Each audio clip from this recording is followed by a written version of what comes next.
بسم اللہ الرحمن الرحیم نحمدہ ونصلی علی رسولہ الکریم اما بعد بسم اللہ الرحمن الرحیم اللہم صلی علی سیدنا محمد وعلی آلہ وسلم۔ سبق کی ابتدا کرتے ہیں۔ حدیث مبارک ہے من لبس ثوب شہرت فی الدنیا البسہ اللہ ثوب مذلت یوم القیامت۔ مشکل الفاظ کے معنی شہرہ بمعنی شہرت، ذلہ باب زاربہ سے ہے بمعنی ذلیل ہونا۔ حدیث مبارک کا ترجمہ، جو شخص دنیا میں شہرت کا کپڑا پہنے گا قیامت کے دن اللہ تعالیٰ اس کو ذلت کا کپڑا پہنائے گا۔ حدیث مبارک کی تشریح، دنیا میں شہرت کے کپڑے پہننے سے کیا مراد ہے؟ تو محدثین نے اس کے کئی اقوال نقل کیے ہیں، وہ سب ہی مراد ہو سکتے ہیں۔ جیسے کہ ملا علی قاری رحمۃ اللہ علیہ فرماتے ہیں، اس کا مطلب یہ ہے کہ ایسا کپڑا پہنا جائے جس سے وہ اپنے آپ کو زاہد اور بڑا عالم ظاہر کرے، حالانکہ وہ کچھ بھی نہیں ہے۔ اور بعض علماء نے اسی کے قریب معنی بیان فرمائے ہیں۔ وہ فرماتے ہیں اس سے مراد وہ شخص ہے جو شخص اپنی عزت اور بڑائی ظاہر کرنے کے لیے نفیس اور اعلیٰ کپڑا پہنے تاکہ لوگ میری عزت کریں، تو اللہ اس کو قیامت کے دن ذلت کا لباس پہنائیں گے۔ اور بعض علماء کی رائے یہ ہے کہ اس سے مراد حرام مال کا لباس پہننا ہے، اور بعض کے نزدیک ایسا لباس پہننا حرام ہے جس کے پہننے سے آدمی کا مقصد یہ ہے کہ لوگ میری طرف متوجہ ہوں۔ اور بعض علماء نے تو بڑا عجیب ہی معنی سمجھا ہے، وہ فرماتے ہیں یہاں لباس سے مراد اعمال ہیں کہ جو شخص محض لوگوں کو دکھانے کے لیے اچھے اعمال کرے تاکہ دنیا والے اس کو نیک سمجھیں اور اس کی عزت کریں، تو ایسے شخص کو اللہ تعالیٰ قیامت کے دن ذلیل کرنے والا لباس پہنائیں گے۔ اللہ تعالیٰ ہم سب کی حفاظت فرمائے۔ حدیث مبارک ہے من طلب العلم لیجاری بہ العلماء او لیماری بہ السفہاء او یصرف بہ وجوہ الناس الیہ ادخلہ اللہ النار۔ مشکل الفاظ کے معنی لیجاری کسی کے ساتھ چلنے میں مقابلہ کرنا، جارا یا باب زاربہ سے ہے بمعنی جاری ہونا، لیماریا بمعنی جھگڑا کرنا، السفہاء باب سامیہ سے ہے جاہل ہونا، بے وقوف ہونا۔ حدیث مبارک کا ترجمہ، جس شخص نے علم اس لیے حاصل کیا کہ اس کے ذریعے علماء کا مقابلہ کرے یا بے وقوفوں سے جھگڑا کرے یا لوگوں کو اپنی طرف متوجہ کرے، تو اللہ تعالیٰ اس کو آگ میں داخل کرے گا۔ حدیث مبارک کی تشریح، لوگوں کو اپنی طرف متوجہ کرنے کے لیے علم حاصل کرنے والا جہنمی ہے۔ تو حدیث مبارک کا مقصود یہ ہے وہ علم جو انسان کے دل و دماغ سے ظلمت اور جہالت کی تاریکی کو دور کرتا ہے، تو شریعت مطہرہ یہ کیسے برداشت کر سکتی ہے کہ ایک علم والا تکبر اور جھگڑا کرنے والا ہو، بلکہ اس کے اندر تو عاجزی، انکساری اور تواضع ہونی چاہیے۔ تو حصول علم صرف مقابلے اور جھگڑے کے لیے نہ ہو، اگر تحقیق وغیرہ کے لیے وہ بحث کرتا ہے تو وہ اس وعید میں داخل نہیں ہوگا۔ بعض لوگ اس حدیث مبارک سے یہ مفہوم نکالتے ہیں کہ ایسا شخص کبھی بھی جنت میں داخل نہیں ہوگا، حالانکہ بہت سی احادیث اس کے خلاف ہیں جس میں تمام اہل ایمان کا ناجی ہونا معلوم ہوتا ہے کہ اگر گناہگار ایمان والا ہے تو وہ اپنے گناہوں کی سزا پا جانے کے بعد پھر جنت میں داخل کر دیا جائے گا۔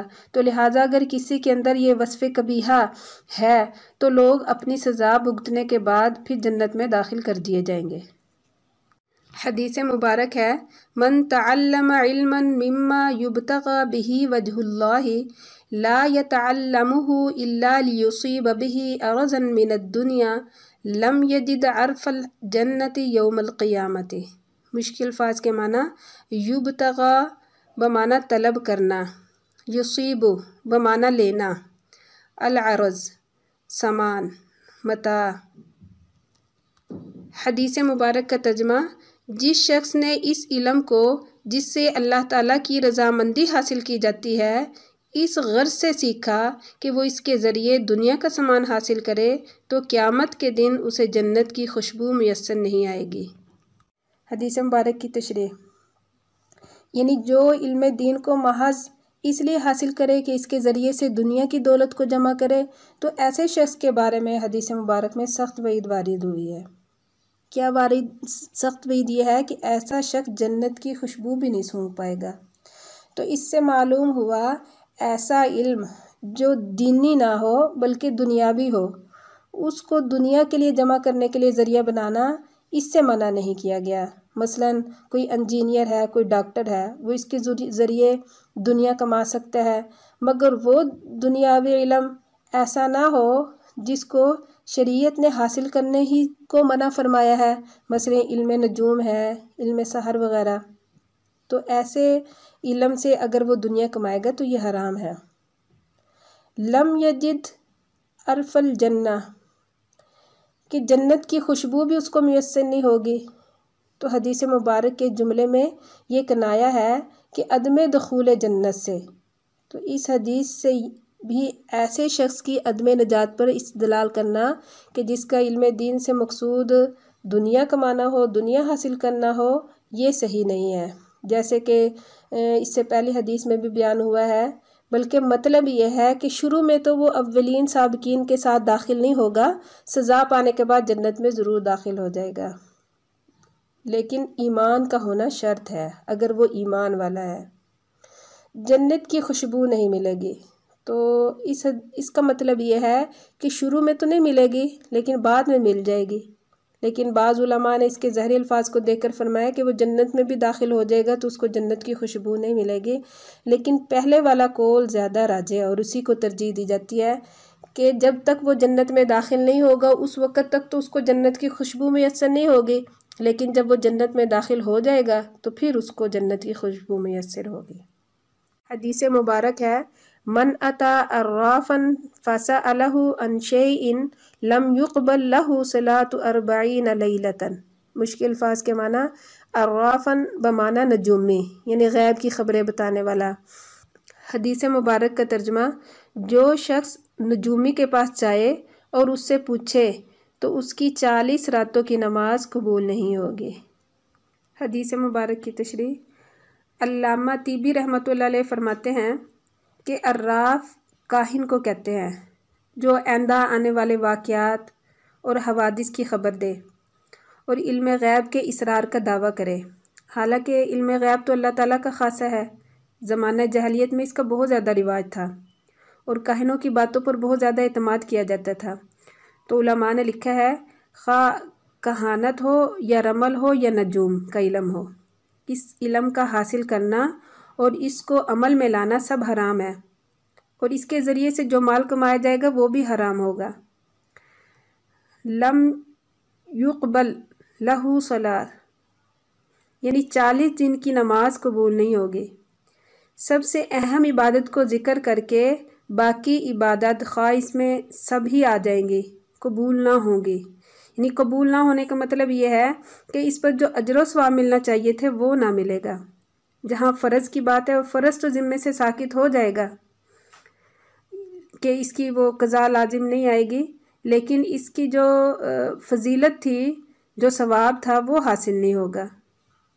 حدیث مبارک ہے، من استعاذ منکم باللہ فاعیذوہ ومن سأل باللہ فاعطوہ ومن دعاکم فاجیبوہ ومن صنع الیکم معروفا فکافئوہ فإن لم تجدوا ما تکافئوہ فادعوا لہ حتی تروا ان قد کافأتموہ۔ مشکل الفاظ کے معنی، استعاذہ بمعنی پناہ لینا، فاجیبوا جواب دینا، فکافئوہ بدلہ دینا، مقابلہ کرنا۔ حدیث مبارک کا ترجمہ، جو شخص اللہ کا نام لے کر تم سے پناہ مانگے تو اسے پناہ دے دو، اور جو شخص اللہ کے نام سے کچھ مانگے تو اس کو دے دو، اور جو شخص تم کو بلائے تو اس کے پاس چلے جاؤ، اور جو شخص تمہارے ساتھ احسان کرے تو تم بھی اس کے ساتھ احسان کرو۔ اگر تم اس کے بدلے کے لیے مال نہ پاؤ تو پھر اس کے لیے دعا کرو، اور جب تک کہ تم جان لو کہ تم نے اس کا بدلہ چکا دیا۔ حدیث مبارک کی تشریح، یعنی جو شخص تم سے خدا کے نام پر مانگے تو تم اس کو پناہ دے دو۔ تو مطلب یہ ہے کہ تمہاری ذات یا کسی اور کی طرف سے کوئی مصیبت میں گرفتار ہو گیا ہے، تو اب وہ تم سے خدا کے نام سے درخواست کر رہا ہے، تو تم اب اس کی درخواست کو قبول کر لو، کیونکہ اس نے تم کو اللہ کا واسطہ دیا، اور اللہ کی نام کی عظمت کرتے ہوئے اس کی مدد کرو۔ وَمَنْ صَنَعَ إِلَيْكُمْ مَعْرُوفًا، کوئی تمہارے ساتھ احسان کرے تو اس کو اس کا بدلہ دے دو۔ اگر مالی بدلہ موجود نہیں ہے تو اس احسان کے بدلے میں جزاک اللہ خیرن ہی کہہ دو۔ اس جملے کے کہنے سے بھی بدلہ ہو جائے گا اور اس کے لیے دعا بھی ہو جائے گی، جیسے کہ آپ صلی اللہ علیہ وسلم کی عادت مبارک تھی، جب آپ صلی اللہ علیہ وسلم کو کوئی ہدیہ لے کر آتا تو آپ ہدیے کا بدلہ اس ہدیے سے زیادہ دیا کرتے تھے۔ حضرت عائشہ صدیقہ رضی اللہ تعالیٰ عنہ کا معمول یہ تھا کہ فقیر کو دینے کے ساتھ ساتھ دعا بھی کرتی تھی۔